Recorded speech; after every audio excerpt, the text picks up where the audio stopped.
नमस्कार, आप सभी का रमेश रियल यूट्यूब चैनल पर बहुत हार्दिक स्वागत है। बिहार प्राथमिक शिक्षक भर्ती में बीएड शामिल को लेकर बिहार सरकार की तरफ से सुप्रीम कोर्ट में जो याचिका लगाई गई, एसएलपी दायर की गई, उस याचिका की सुनवाई सुप्रीम कोर्ट में कब हो सकती है? बिहार सरकार सुप्रीम कोर्ट में बहुत तेजी से उस याचिका पर काम कर रही है। जिस प्रकार से क्या क्या अपडेट हुए हैं, उन तमाम बातों को लेकर इस वीडियो में चर्चा करूंगा। इसी के साथ इस बात पर भी चर्चा करूंगा कि डीएलएड की क्या रणनीति है, क्या हो सकता है। बीपीएससी के चेयरमैन का एक बयान वायरल हो रहा है सोशल मीडिया पर। वो बयान सुनाऊंगा कि वो बयान क्या कह रहा है। उस बयान के बाद कुछ सवाल पूछूंगा, कोर्ट के मामलों से हटकर सामान्य सवाल। वो कौन से बयान हैं जो बीपीएससी चेयरमैन जी के बयान वायरल हो रहे हैं, और कई प्रकार के बीपीएससी ने समय समय पर नोटिस भी जारी किए थे, उन नोटिस पर भी सवाल पूछूंगा। इन तमाम बातों को लेकर इस वीडियो में चर्चा करूंगा। आप वीडियो पूरा जरूर देखें। यदि आप मेरे चैनल पर पहली बार जुड़े हैं तो चैनल को सब्सक्राइब जरूर करें, ताकि लेटेस्ट जानकारी सभी के पास पहुंचे, और शेयर करें तमाम ग्रुपों में, ताकि सभी के पास जानकारी पहुंचे, कोई भी गुमराह नहीं हो। बिहार सरकार सुप्रीम कोर्ट में प्राथमिक शिक्षक भर्ती में बीएड शामिल करने को लेकर पहुंच गई। पहले पटना हाईकोर्ट में एप्लीकेशन लगाई, अब सुप्रीम कोर्ट पहुंच गई। पटना हाईकोर्ट और सुप्रीम कोर्ट में क्यों लगाई, इन बातों को लेकर मैं 2 से 3 वीडियो बना चुका हूं, इसलिए आप मेरे चैनल पर जाकर के वो वीडियो आप देख लीजिए। बार बार उनको एक्सप्लेन करने की जरूरत नहीं है। अब बात आती है कि बिहार सरकार ने सुप्रीम कोर्ट में लगाई हुई याचिकाओं में जो अपने डिफेक्ट जो आए थे, वो सारे डिफेक्ट 30 सितंबर 2023 को सारे डिफेक्ट दूर करवा लिए। वो आपके स्क्रीन पर है। 25 सितंबर 2023 को सुप्रीम कोर्ट में बिहार सरकार एसएलपी दायर करती है। उसके बाद 27 सितंबर को सुप्रीम कोर्ट से डिफेक्ट आते हैं फाइल में। वो सारे डिफेक्ट 30 सितंबर 2023 को बिहार सरकार की वकील की तरफ से सारे डिफेक्ट दूर करवा लिए जाते हैं। 30 सितंबर यानी शनिवार को कोर्ट रजिस्ट्री का काम होता है, तो सारे डिफेक्ट दूर करवा लिए। इस मामले से यह तय होता है कि बिहार सरकार बहुत तेज गति से इस मामले पर काम कर रही है, सुनवाई में डिले बिल्कुल भी नहीं चाह रही है। लेकिन सुनवाई कब हो सकती है, इस बात पर भी चर्चा करूंगा, और बीपीएससी के चेयरमैन के बयान पर भी। सोमवार को पता लगेगा कि सुनवाई की डेट क्या तय होती है, क्योंकि सुप्रीम कोर्ट सोमवार को खुलेगा। खुलते ही पता लग जाएगा, क्योंकि एसएलपी नंबर जनरेट हो गए, अब तारीख मिलना है, तो सोमवार को तय हो जाएगा कि कब सुनवाई हो सकती है। वैसे बताऊं तो सुप्रीम कोर्ट में सोमवार और शुक्रवार को फ्रेश मैटर की हियरिंग होती है, तो सोमवार को पता लगेगा। तो जो संभावना है, जो मेरे अनुमान के हिसाब से, जो वहां पर जो रोस्टर के नियम हैं उनके मुताबिक आने वाले वीक के शुक्रवार को इस मामले की सुनवाई हो सकती है। सोमवार को पता लगेगा तो शुक्रवार तक सुनवाई हो जाएगी, और शुक्रवार को सुनवाई फ्रेश मैटर है, इसलिए सुनवाई हो सकती है। बाकी सुप्रीम कोर्ट की वेबसाइट पर जैसे ही अपडेट आएगा आपको इस यूट्यूब चैनल पर मिल जाएगा, इसलिए आप सब्सक्राइब करे रखें ताकि लेटेस्ट जानकारी मिलती रहे। तो इस मामले की सुनवाई सुप्रीम कोर्ट में शुक्रवार तक हो सकती है, और सोमवार को मैटर लिस्टेड होने की संभावना है कि किस तारीख को सुनवाई होगी, इस बात को लेकर उस एसएलपी पर कंप्यूटर जनरेटेड डेट आ जाएगी रजिस्ट्रार की तरफ से। अब बात आती है कि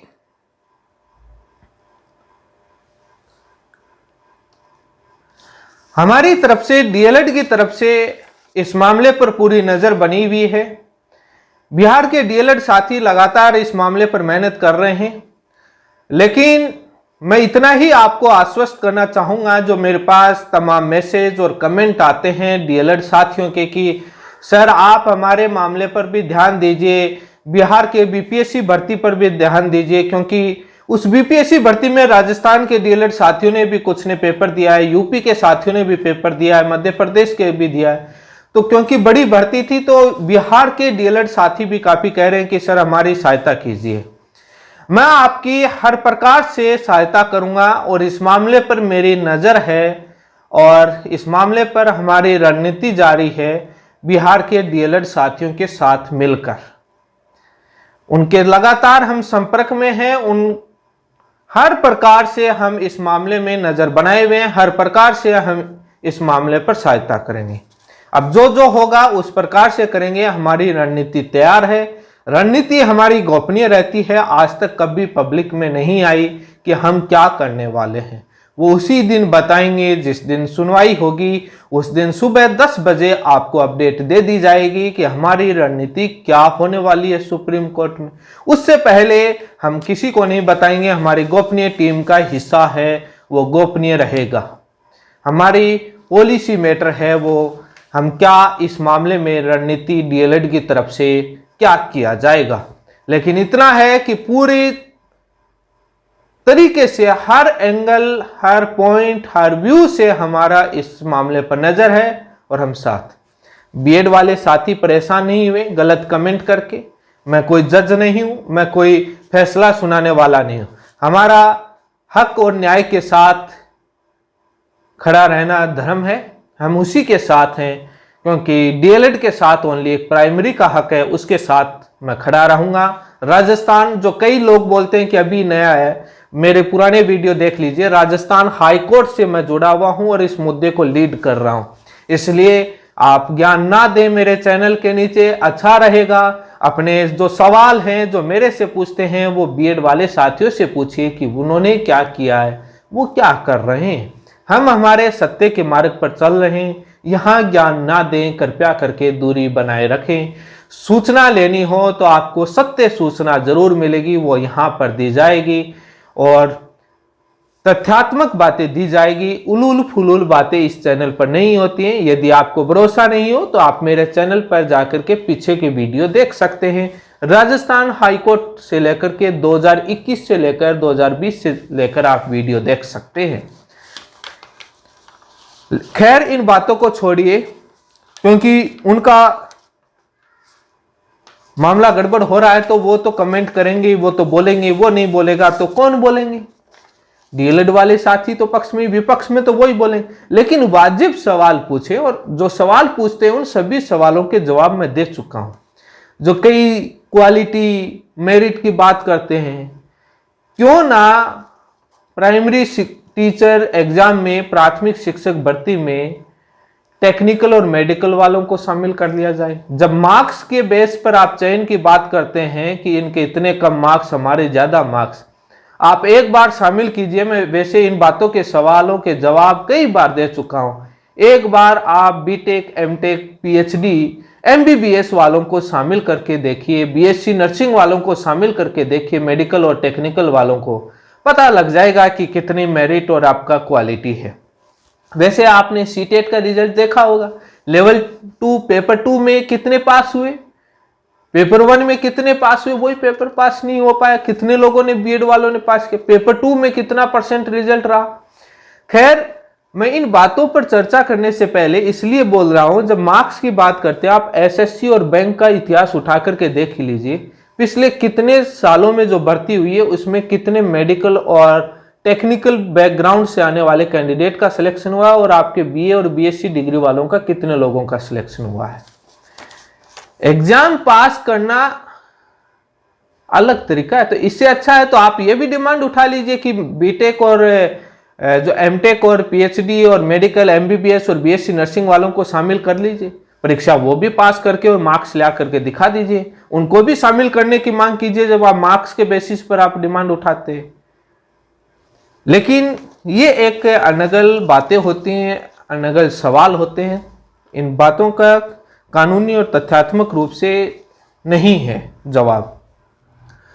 अब बीपीएससी के चेयरमैन का बयान आपको सुनाता हूं, जो 2 मिनट 13 सेकंड का है, जो सोशल मीडिया पर वायरल हो रहा है। उस बयान को सुनने के बाद आपको कुछ सवाल मैं यहां पर तर्क बेसिस पर पूछूंगा। कैसे वो अपने सवालों पर सामने वाली मीडिया यदि इन्हीं सवालों पर घेर कर यदि सवाल काउंटर करती तो क्या बीपीएससी चेयरमैन साहब जवाब दे पाते तथ्यात्मक? बोल के तो चले गए, मीडिया में अपना बयान देके चले गए, जिस प्रकार से मैं मेरे यूट्यूब पर बोलकर चला जाता हूं। उस प्रकार से बोल के चले गए। लेकिन मैं कमेंट बॉक्स में जो सवाल आते हैं उनके जवाब आने वाले वीडियो में भी देता हूं मैं। लेकिन वो उन सवाल जो बोल के गए उस बयान को सुनने के बाद इस बात पर चर्चा करूंगा कौन कौन से सवाल उस फैसले के हिस्से वो क्यों नहीं पढ़ते। वो आप सुनिए, उसके बाद मेरे सवाल सुनिए, उसके बाद और चर्चा करूंगा। आप पहले बीपीएससी चेयरमैन के बयान को सुनिए। यहाँ पर आप लोग जरूर पूछेंगे और सब लोगों को ये संशय है कि बीएड वालों के केस में स्पष्ट कुछ होना चाहिए कि स्थिति क्या है। देखिए, आप लोगों ने माननीय सर्वोच्च न्यायालय का जो आदेश देखा होगा, पेज 45 में के अंतिम पैरा में स्पष्ट लिखा हुआ है कि राजस्थान गवर्नमेंट ने बीएड अभ्यर्थियों से आवेदन नहीं लिया, उनको रोक दिया आवेदन लेने से। ये गलत हुआ क्योंकि उस समय एनसीटी का जो गाइडलाइंस था वो प्रभावी था, और जब तक गाइडलाइन प्रभावी है तब तक उसको मानना राज्य सरकार को था। और इस दृष्टिकोण से माननीय उच्च न्यायालय राजस्थान हाईकोर्ट और माननीय सर्वोच्च न्यायालय ने दोनों ने ये कहा कि राजस्थान गवर्नमेंट ने ये गलत किया, उनको आवेदन लेना चाहिए था बीएड अभ्यर्थियों से भी। हमारे मामले में भी वही बात लागू होता है। जिस समय हम लोगों ने आवेदन आमंत्रित किया उस समय ये बीएड अभ्यर्थी पात्र थे, योग्य थे, और इसलिए उनको आवेदन आमंत्रित करने का मौका दिया गया और उन्होंने आवेदन दिया भी। उसी में आगे माननीय सर्वोच्च न्यायालय ने यह भी आदेश दिया है कि ये एक एस्टैब्लिश प्रैक्टिस है, सेट प्रिंसिपल्स ऑफ लॉ है कि कोई भी वैधानिक संस्था द्वारा कोई एक वैध विधिवत कोई एक आदेश निर्गत होता है तो वो तब तक प्रभावी होता है जब तक कि वो रद्द नहीं हो जाए किसी कोर्ट के आदेश से या किसी अन्यथा। तो इसका मतलब यह हुआ कि 11 तारीख के पहले वो आदेश प्रभावी था एनसीटी का, और उसमें जो भी अधिकार उस सर्कुलर के बेसिस पर जो भी अधिकार लोगों को मिला वो अधिकार सुरक्षित है। आप सभी ने बीपीएससी चेयरमैन के बयान को सुना। उसमें से मोटा मोटी तौर पर जो बातें हैं वो मैं उल्लेखित करता हूं, बाकी आपने बयान सुना है वो है। उनका कहना है कि जो प्राथमिक शिक्षक भर्ती है उसमें बीएड वालों के केस में संशय को लेकर आप सवाल पूछेंगे, मीडिया को बोल रहे हैं, मैं उसको स्पष्ट कर देना चाह रहा हूं। वो सुप्रीम कोर्ट के 11 अगस्त के फैसले के पेज नंबर 45 में जो पैराग्राफ के लास्ट के बिंदु में जो उल्लेखित किया गया है उसको लेकर सवाल किया। उन्होंने कहा कि राजस्थान गवर्नमेंट ने रीट लेवल 1 में बीएड के आवेदन नहीं लिया, जो एक गलत था, और एनसीटी का गाइडलाइन सभी राज्यों के लिए बाध्यकारी होता है और वो प्रभावी था उस समय, तो राजस्थान सरकार के लिए बाध्यकारी था। एनसीटी का गाइडलाइन अधिसूचना प्रभावी थी, तो उन्होंने जो शामिल नहीं किया वो गलत किया। ये बात राजस्थान हाईकोर्ट और सुप्रीम कोर्ट दोनों ने अपने फैसलों में कहा है। ये बात मैं शुरुआत से मेरे चैनल पर बोलता आ रहा हूं, आपने बहुत बार सुना होगा। इस बात पर वो ये कहते हैं कि हमारे मामले में भी वही बात लागू होती है। जब हमने आवेदन लिया, विज्ञप्ति जारी की, तब हम उन अभ्यर्थियों को पात्र माना क्योंकि एनसीटी की गाइडलाइन प्रभावी थी, राज्य सरकार के लिए मैंडेटरी थी, बाध्यकारी थी, इसलिए हमने उनको आवेदन का मौका दिया और इन्होंने पात्र थे, उन्होंने आवेदन किया। ठीक है, आपकी ये बात मैं मान लेता हूं चेयरमैन जी, लेकिन मेरा एक सवाल है आपसे, क्या राजस्थान हाईकोर्ट के 25 नवंबर 2021 के फैसले पर सुप्रीम कोर्ट ने स्टे दिया? हाँ, ये मानता हूं कि मामला सुप्रीम कोर्ट में पेंडिंग था, मामला सब जुडिशरी में था, लेकिन सवाल ये पूछता हूं, सवाल ये बनता है, क्या राजस्थान हाईकोर्ट के 25 नवंबर 2021 के फैसले पर सुप्रीम कोर्ट ने स्टे दिया? क्या 17 मई 2022 के उस आदेश को पढ़ेंगे उन याचिकाओं में कनेक्टेड में जिसमें रीट 2022 L1 में सुप्रीम कोर्ट ने बीएड के आवेदन भरने को भी इनकार कर दिया, कोई राहत नहीं दी। क्यों नहीं दी? क्योंकि राजस्थान हाईकोर्ट के फैसले पर स्टे नहीं था। इसका मतलब यह हुआ कि कानूनी परिभाषा चेयरमैन जी आप भी जानते हैं, आप भी समझते हैं, जब किसी हाईकोर्ट के फैसले पर स्टे नहीं होता है और हाईकोर्ट ने उस अधिसूचना को रद्द कर दिया, तो इसका मतलब वो अधिसूचना वैलिड स्थिति में तो नहीं थी। जब वैलिड स्थिति में नहीं थी तो वो प्रभावी कैसे थी? यदि प्रभावी थी तो पंजाब सरकार ने बीएड को बाहर क्यों किया? बीएड को ज्वाइनिंग दी तो नहीं पंजाब सरकार ने, राजस्थान हाईकोर्ट के फैसले को आधार माना, आपने कैसे दे दी? जब बाध्यकारी था तो राजस्थान सरकार ने रीट 2022 में बीएड को आवेदन क्यों नहीं भरवाया? कोर्ट ने भी अनुमति क्यों नहीं दी जब वो प्रभावी थी? मामला सुप्रीम कोर्ट में सब जुडिशरी में था। लेकिन इस बात का जवाब वो नहीं देंगे कि जब राजस्थान, इसी सवाल में आगे उलझेंगे। वो आगे क्या कहते हैं? वो कहते हैं कि इस फैसले में इस बात का भी जिक्र है कि उन्होंने बोला है कि एस्टैब्लिशमेंट प्रैक्टिस है, एक स्थापित विधि है, और जिसमें वैधानिक संस्था कोई आदेश या कोई सूचना अधिसूचना जारी करता है, वो तब तक लागू होती है जब तक कोई कोर्ट उसको रद्द ना कर दे। कोई कोर्ट उसको रद्द ना कर दे तब तक वो वैधानिक संस्था के द्वारा जारी की गई सूचना अधिसूचना नियम प्रभावी होता है, लागू होता है। तो कोई कोर्ट के द्वारा, इन्हीं के बयान में इन्होंने जो बोला है उसी पर सवाल करता हूं। कोई कोर्ट के द्वारा उसको रद्द नहीं किया गया। क्या राजस्थान हाई कोर्ट ने उस अधिसूचना को रद्द नहीं किया? जब वो कोर्ट, क्या राजस्थान हाई कोर्ट नहीं थी? यह सवाल तो बनता है। ऐसे बयान क्या होता है कि बहुत बड़ी सरकारों में होता है, जब आप इनसे किसी मामले पर लेके जाएंगे जहां पर बिहार सरकार पटना हाईकोर्ट ही किसी मामले पर स्टे नहीं दे, और आप बोल दें कि सर मामला पटना कोर्ट में पेंडिंग है बट स्टे तो नहीं मिला, आप ऐसे कर लीजिए, हम जो बोल रहे हैं वैसा कर लीजिए, स्टे तो नहीं दे, साफ मना कर देंगे कि न्यायालय का रोक का आदेश ही नहीं है, हम कैसे मान लें?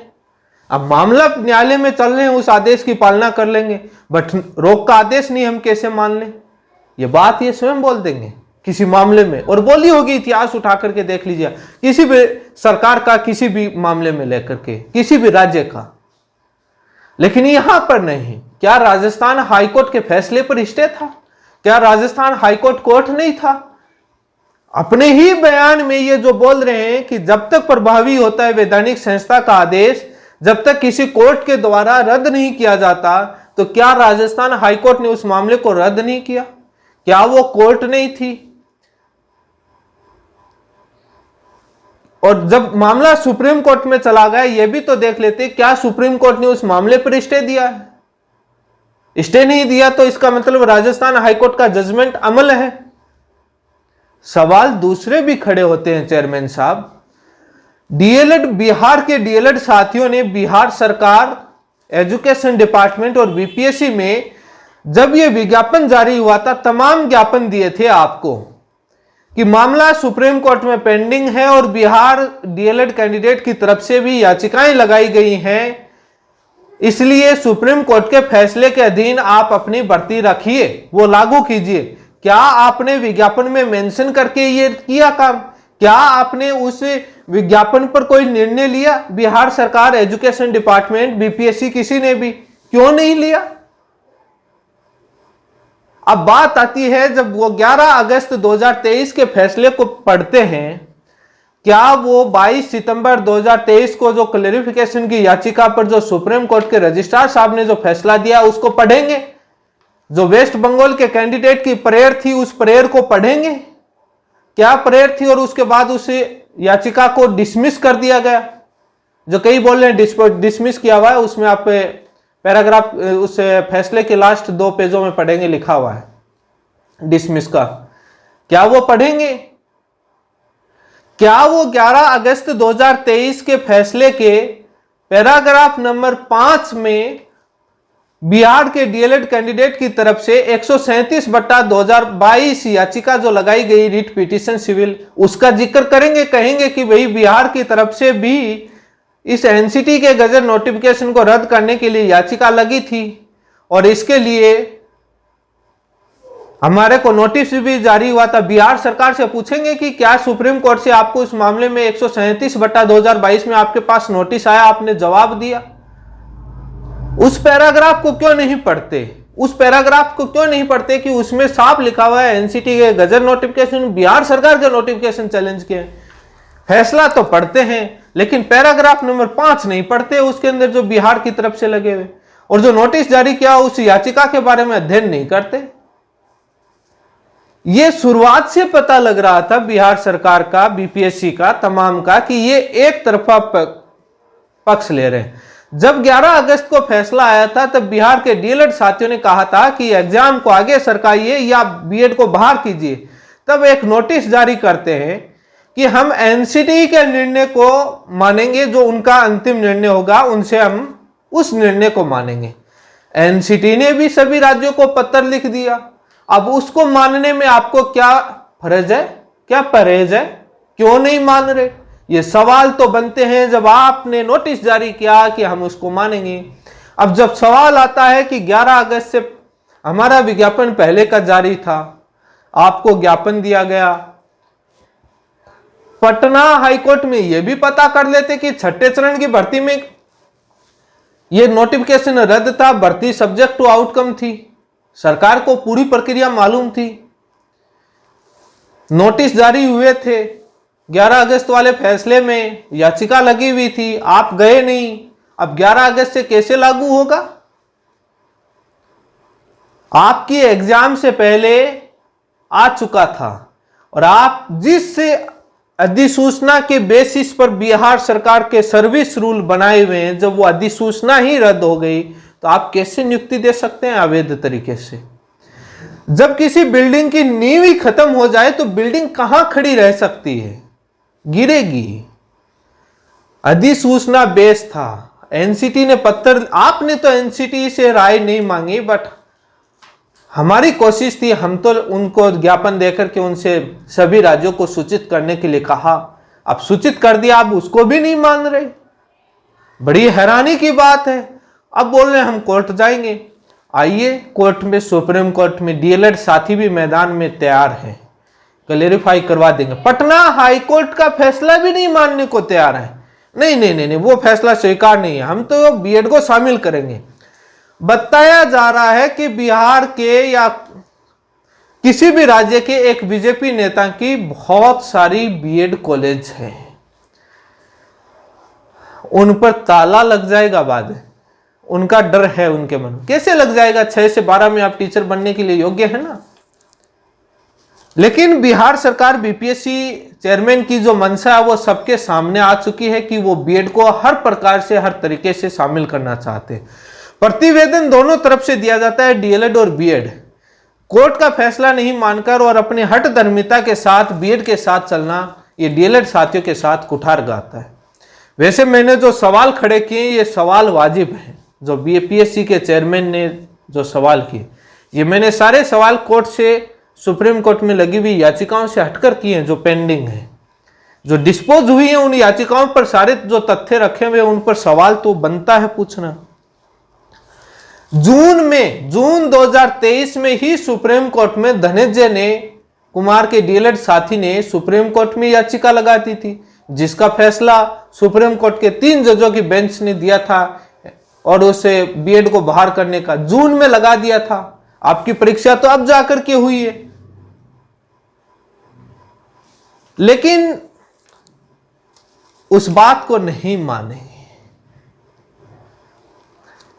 जब सरकारों को अपना काम अपने तरीके से करना होता है तो वो अपने अपने तरीके से राय ले आते हैं, अपने अपने एंगल से उसको मैटर को पुटअप करने की कोशिश करते हैं। यही जब स्टे नहीं होता है तो अपने अलग तरीके से पेश आते हैं ये लोग।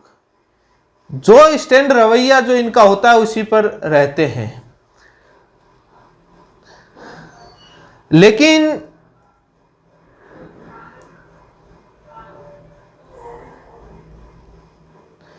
वो जो बीपीएससी के चेयरमैन कहते हैं कि 11 अगस्त 2023 के फैसले में जो अधिकार मिला वो इन बीएड साथियों का सुरक्षित है क्योंकि वो 11 अगस्त से फैसला लागू होगा, उनका ये कहना है।